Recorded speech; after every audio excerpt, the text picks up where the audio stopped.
Tocantins tenta conter o avanço da Covid-19 com medidas como o lockdown das atividades não essenciais na capital Palmas. O ritmo de vacinação no estado é mais lento do que no restante do país. No cenário econômico, a expectativa é pela recuperação das rodovias federais e pela chegada de investimentos externos. Sobre estes e outros temas, vamos conversar com a senadora Cátia Abreu, do PP, porque o desenvolvimento de Tocantins é assunto de Estado.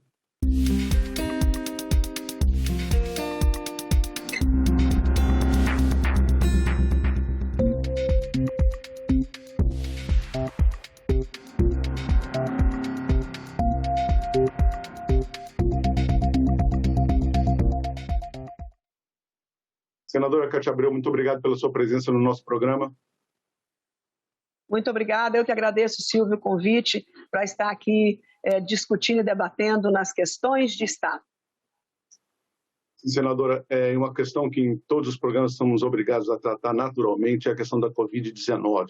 Vamos falar sobre isso em Tocantins agora. A gente sabe que no momento em que gravávamos esse programa, o seu estado superava a marca de 1.600 mortes pela doença.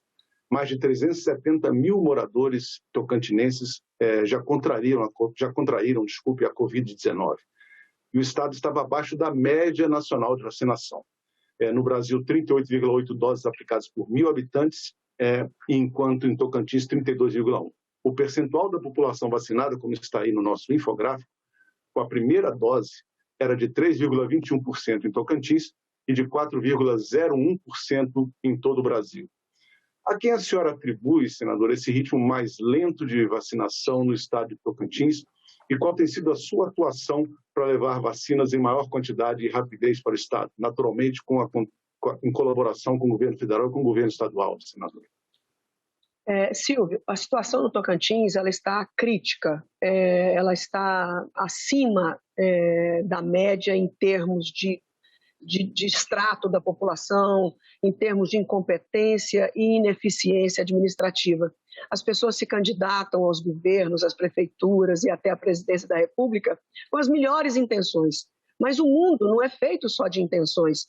O mundo precisa ser feito de boas práticas de gerenciamento, de pulso firme, de sentimento de urgência, de pressa para resolver problemas. Então, governo de Estado, a cadeira do governador, não é escola. Quem sentar nessa cadeira já precisa ser doutor. Doutor em gestão, doutor em humanidade, doutor em pressa, doutor em planejamento. Infelizmente tem que ser assim. O povo brasileiro, o povo do Tocantins, não pode pagar essa aula para ensinar governador a administrar. Então, eu coloco em primeiríssimo lugar a capacidade gerencial. Não há gestão no meu estado, infelizmente.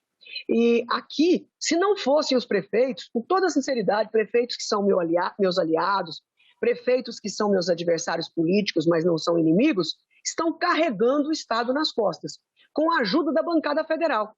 Se não fossem os 8 deputados, os 3 senadores, a trazer recurso pesado diretamente para os municípios, eu não sei como os prefeitos e as prefeitas estariam fazendo hoje.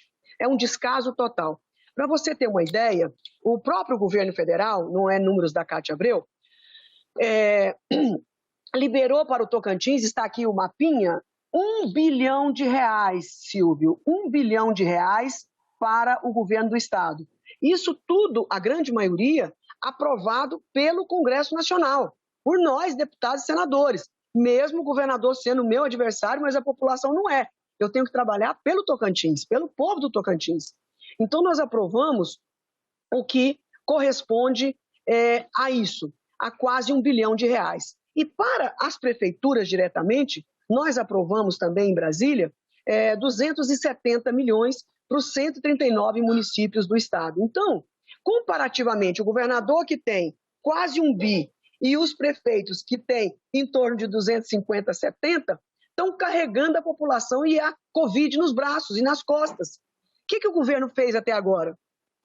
Com toda franqueza, meia dúzia de leitos novos, sendo que Araguaína e Porto Nacional e Palmas, os 3 prefeitos fizeram UTIs por sua conta, o governador aumentou e ampliou 10 em cada uma dessas cidades, E, ao fim e ao cabo, na última hora, o Ministério Público já pressionando bastante, alugaram UTIs dos hospitais privados.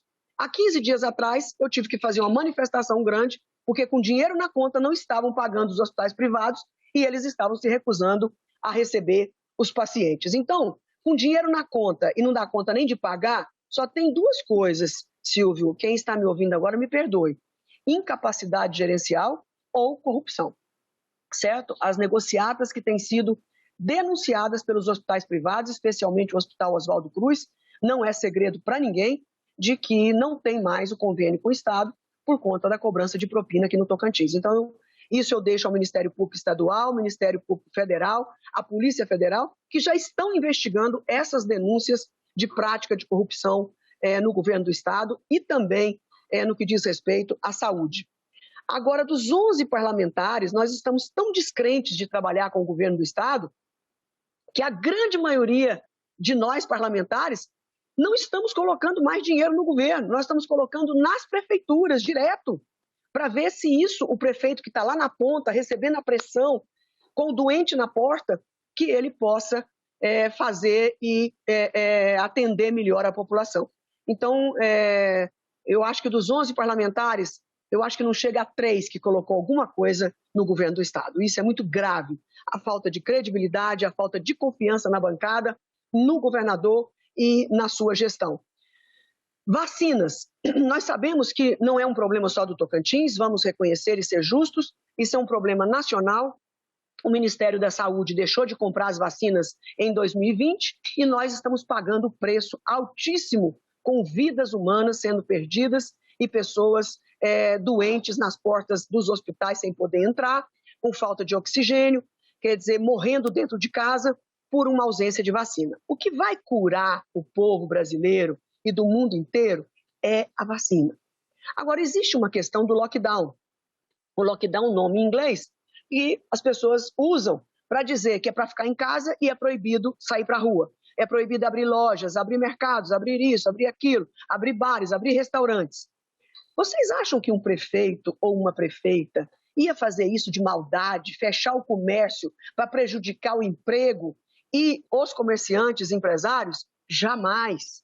É uma medida triste, doída para os comerciantes e para quem trabalha. Mas eu prefiro dizer, eu ouvi em algum lugar, Silvio, que o CNPJ, ele se reergue. Agora, o CPF não ressuscita. Então, entre o comércio e a vida das pessoas, eu preciso ficar com a vida das pessoas. Nós vamos falar agora do segundo tema, que é, primeiro parabenizando a senhora é a primeira mulher eleita presidente da Comissão de Relações Exteriores e Defesa Nacional do Senado. Como essa nova função pode ajudar o Tocantins? Como é que a senhora vai trabalhar dentro dessa comissão para ajudar o Tocantins, por exemplo, a atrair investimentos externos para a sua economia? Muito obrigada pela sua pergunta, porque às vezes tem pessoas que estão no Tocantins e falam, mas a Kátia na Comissão de Relações Exteriores, Defesa Nacional, o que isso vai ter de proveito para o nosso Estado? Pelo amor de Deus, é muito proveito, porque nós temos, todas as comissões do Senado são importantes, mas nós temos 3, que é o tripé do Senado Federal. É a Comissão de Assuntos Econômicos, é a Comissão de Constituição e Justiça e a Comissão de Relações Exteriores e Defesa Nacional. Então, nós estamos presidindo uma das 3 mais importantes. O que significa isso? Relações internacionais. O que nós queremos para todo o Brasil e para o meu Tocantins é abrir mercados onde a gente possa vender mais peixe, mais carnes, mais grãos, produzir aqui suínos e aves, porque nós vamos ter para onde vender, produzir bastante milho com fartura, porque nós já temos lugar para vender.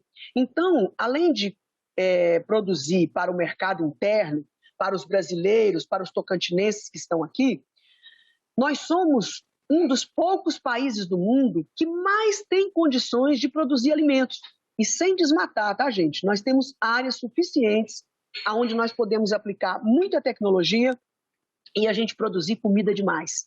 Então, nós temos um papel, o Brasil e o Tocantins, o Matopiba, tem um papel fundamental na produção de alimentos para alimentar aqui dentro os brasileiros e contribuir com o mundo com a fome lá fora. Vendendo a senhora mencionou aí uma coisa boa. Bom esclarecer para os nossos espectadores, a senhora citou o Matopiba, aí explica para os espectadores o que é isso. O pessoal lá da sua região talvez não conheça, que não é da sua região, talvez não saiba o que é quem isso. não é da minha região não sabe.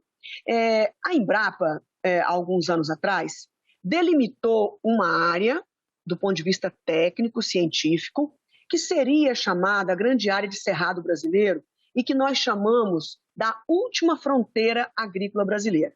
Quando você olha de frente para o mapa do Brasil pendurado na parede, você vai ver lá o Tocantins no centro, o Maranhão, uma parte do Piauí e o oeste da Bahia. Esses 4 estados juntos, que é Matopiba, é a sigla de cada um dos 4 estados. O que significa isso? Nós temos hoje áreas correspondentes ao mesmo tanto de produção que já produz em outros lugares do Brasil. Nós temos outro tanto no Matopiba e que deve prosseguir com um desenvolvimento sustentável, um desenvolvimento com carbono neutro. Nós estamos trabalhando para isso. O que é carbono neutro? Eu emito, mais sequestro. Eu emito, mais sequestro. Nós não queremos prejudicar a questão do aquecimento global, das mudanças climáticas. Então, isso é uma maneira inteligente e moderna de se desenvolver. Isso tudo só não andou muito porque, quando eu saí do Ministério, a presidente Dilma tinha um carinho especial pelo Matopiba e nós conseguimos, eu como ministra, decretar, a presidente Dilma assinou um decreto e nós criamos o Matopiba. Então, hoje ele existe legalmente no Brasil e tem trazido muitas especulações e muito interesse de investidores fora que querem investir no agro, que querem investir em alimentos.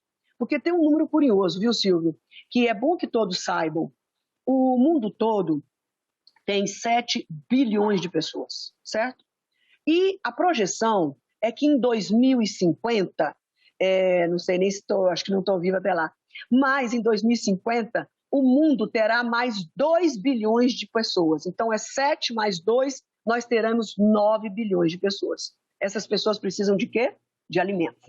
Então, quem no mundo está preparado para suprir isso? Então, a FAO, que é um órgão da ONU, que cuida só de alimentos, assuntos para alimentos no mundo inteiro, ela fica monitorando onde tem, onde não tem, quanto tem de armazenamento para a população ter conhecimento e não faltar comida para a população mundial. Então, a FAO, ela fez uma previsão. Gente, para 2050, para alimentar mais 2 bilhões de pessoas, nós precisamos de quem? Quem poderá ajudar? E aí, ela foi fazendo uma análise no mundo todo. Adivinha quem ficou em primeiro lugar como uma expectativa de aumento de alimentos em 40% do que produzimos hoje, o Brasil. Os Estados Unidos ficou em segundo. A FAO espera deles 26% apenas. Mas por que, Kátia, que de nós espera tanto? Porque nós temos terra, nós temos clima, nós temos tecnologia, nós temos condições físicas e tecnológicas de ajudar a suprir o mundo. E, especificamente, essa região é onde? Matopiba. É uma região muito especial, claro que Mato Grosso, além de Mato Grosso, o sul do Pará, além do sul do país, o sudeste, nordeste, todo mundo produzindo. Mas o Matopiba é hoje o foco de onde nós poderemos aumentar enormemente a nossa produção para continuar alimentando o povo brasileiro, o povo tocantinense, mas também exportarmos para outros países. Agora, além de exportar para outros países, nós ganhamos dinheiro com isso. O Brasil ganha dinheiro com isso. Ganha os produtores rurais, ganha os trabalhadores, ganham as indústrias, mas ganha a economia. Porque tem uma tal de balança comercial que todo mundo vive com os olhos nela, que nós temos que mandar produtos para fora e nós temos que comprar produtos para dentro. Mas o que manda para fora tem que ser bem maior do que a gente compra para dentro, que são as importações. Então, isso é a balança comercial. A gente precisa exportar mais do que importar. E quem garante isso? Quem é que está garantindo essa balança comercial positiva? O Brasil com o agro. O agro é que mantém a nossa balança comercial positiva, que dá condições econômicas para o país crescer. Então, essa é a importância do nosso estado, do Tocantins, que eu amo de paixão. Essa é a função do Matopiba, essa é a função do Brasil, produzir alimentos para o mundo. Se nós tivéssemos... Desculpe, eu ia perguntar, porque produção, como a senhora já citou, é bastante volumosa e tem tudo para ficar ainda mais sem aumento de área plantada, mas apenas investindo em tecnologia e aumento sem aumento de desmatamento. Sem aumento de desmatamento, porque hoje nós produzimos, assim, rapidamente, em 37 milhões de hectares é a área de produção. Desses 37, nós temos 10 milhões de hectares que estão com a pecuária bovina um tanto degradada e mal utilizada. Mas é porque os produtores são ruins? Não, porque falta dinheiro. Para poder colocar a terra fértil, precisa de investimento, precisa de adubo, precisa de calcário, precisa de máquinas. Então, não é porque o produtor não quer, é porque, às vezes, ele não tem o crédito para fazer. Então, essas áreas degradadas, elas podem ser fertilizadas com investimento público, não é de graça, não, o produtor paga, certo? Com prazo justo, com juro decente, o produtor paga, mas precisa ter o crédito disponível, certo? Com facilidade. Então, desses 10 milhões de hectares, eu acredito que toda a pecuária hoje existente, ela poderá caber em 5 milhões de hectares se a terra estiver fertilizada. Nesse caso, sobra quanto, Silvio? Mais 5 milhões de hectares para a produção, apenas nessas áreas degradadas. E nós temos ainda a pequena propriedade, que é muito valorosa para nós, a agricultura familiar, que principalmente fornece alimentos internos, não é uma agricultura exportadora, e que também sofre com a falta de tecnologia. Quantos assentamentos no Tocantins? São em torno de 300 assentamentos no meu Tocantins. Eu conheço praticamente quase todos. Vá visitar para você ver as condições que estão esses produtores. Não tem máquinas agrícolas, não tem assistência técnica, não tem estrada, não tem pontes. Então, a dificuldade deles de produzir não é porque tem preguiça, não. E nem porque não sabe produzir. Sabe sim. Não tem as condições que o poder público tem que fornecer para ele poder produzir. Aqui no estado, por exemplo, as nossas estradas estaduais estão em situação de miséria total, esburacadas, porque fazem um asfalto que a gente apelida aqui, Silvio, de asfalto sorrisal. É um asfalto que não pode ver chuva, que ele derrete inteiro. Então aqui está mais ou menos assim. Nós não temos perspectiva de melhoria nas nossas estradas, de asfaltar novas estradas. Então nós tivemos os primeiros governos do estado que fez aí mais de 5 mil quilômetros de asfalto. E de lá para cá, nada. Sem planejamento, sem investimentos, sem nada. Vou contar um exemplo aqui para o povo do estado. O Tocantins divide com o Pará e com o Mato Grosso. Quem nos divide é o Rio Araguaia. Então nós estamos com a produção de soja muito grande no Mato Grosso e no Pará, no sul do Pará, e nós temos a plataforma da VLI, da Ferrovia Norte-Sul, que tem uma plataforma em Porto Nacional e tem uma plataforma em Palmeirantes, que é ali pertinho de Colinas. E o que acontece com esses produtores do Mato Grosso e do Pará? Eles atravessam para cá pela balsa, entram no Tocantins para poder pegar as duas plataformas. Está tudo perfeito. Só que nessas 3 cidades onde os caminhões entram, o governador do estado não colocou balança. Não tem uma balança em Caseara, em Araguacema e Couto Magalhães. O que significa isso? O asfalto já não é lá essas coisas. Um peso de caminhões na safra, eles não são mal-vindos, eles são bem-vindos. Só que com o peso normal, com o peso que não vai destruir o asfalto do Tocantins. Então, os produtores do Mato Grosso e do Pará, que são nossos parceiros e vizinhos, eles entram aqui, pegam a plataforma, destrói as nossas estradas, a VLI que vai ganhar o seu lucro levando a soja embora, e o Tocantins ganha o quê?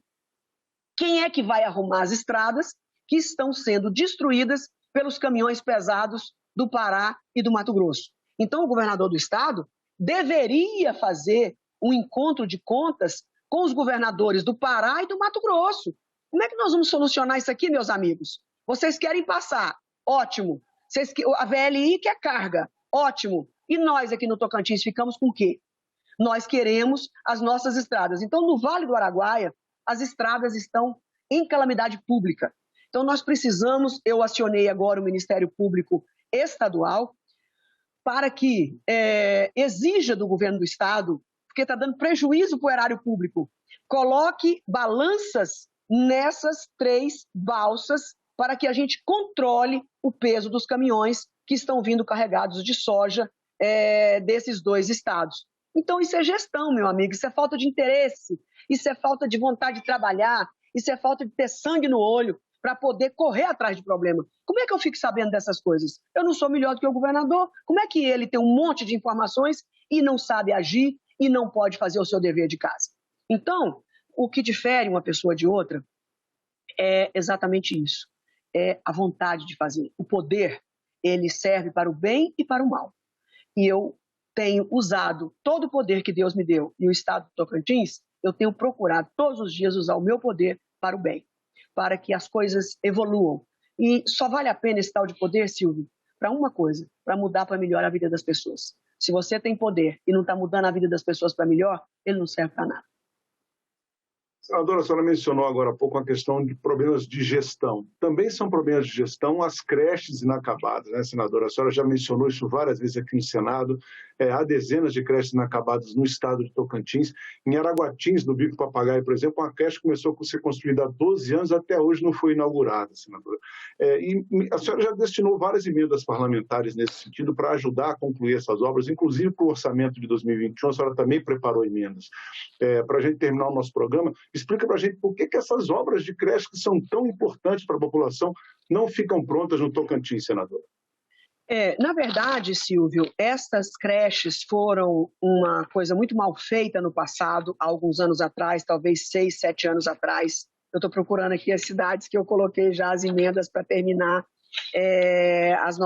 algumas creches, não consegui tudo ainda. Então, essas creches, tem creches inacabadas no país inteiro, certo? E antes, a CGU, Tribunal de Contas, não deixava mexer nas creches, porque tinha tomada de contas especial. Então, processos para ser resolvido. E as obras deteriorando. Chuva, sol, aquilo tudo vai acabando, mato dentro da obra, e as creches é o que mais dói o meu coração. Então, e nem poderíamos, mas a senhora é senadora há tanto tempo, por que não colocou recursos? Era proibido.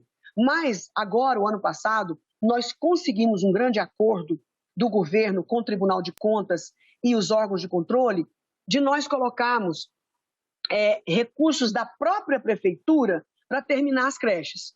Kátia, mas as prefeituras não têm esse dinheiro. Mas agora nós temos umas emendas que são chamadas de emendas especiais. É pouco dinheiro, podia ser mais chamada de especial. Só 8 milhões por parlamentar.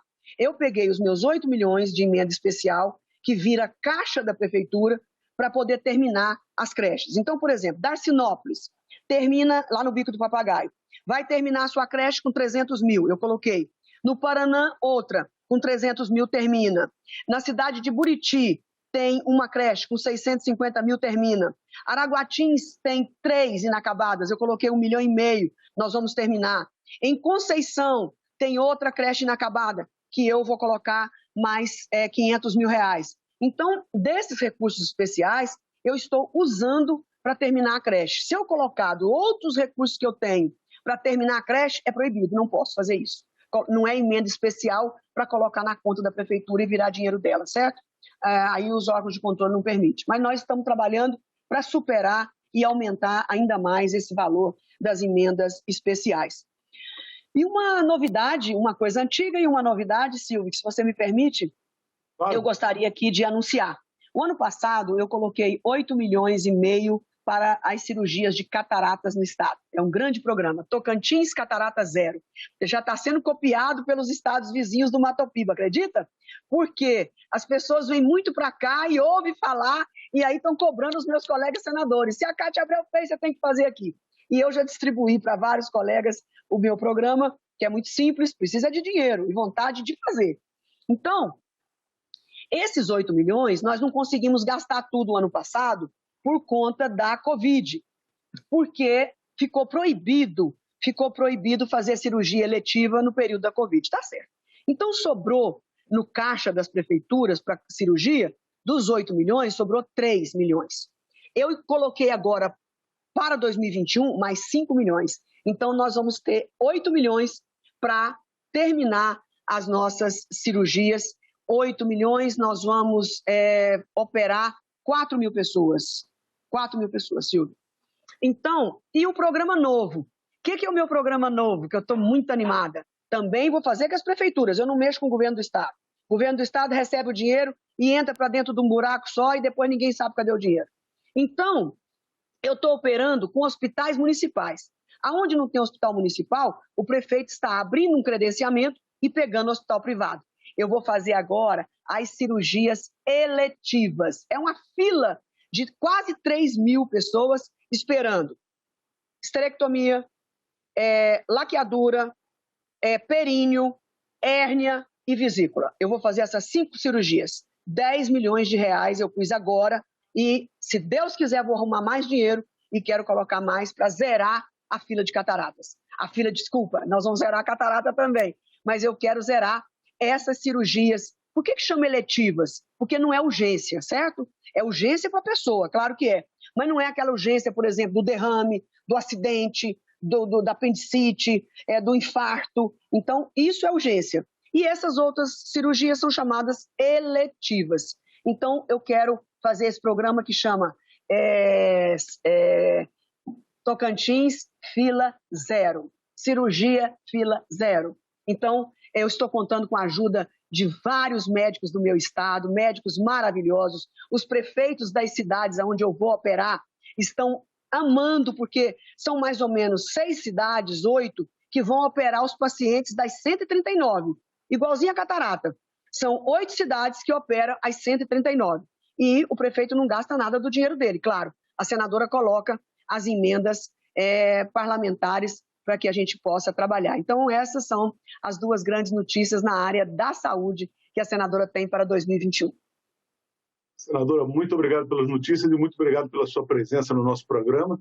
Eu agradeço também a você que nos acompanhou até agora, lembrando que esse programa já está disponível para você baixar ou compartilhar em nosso site, senado.leg.br/TV, ou no nosso canal do YouTube, e também nas plataformas de áudio por meio dos podcasts.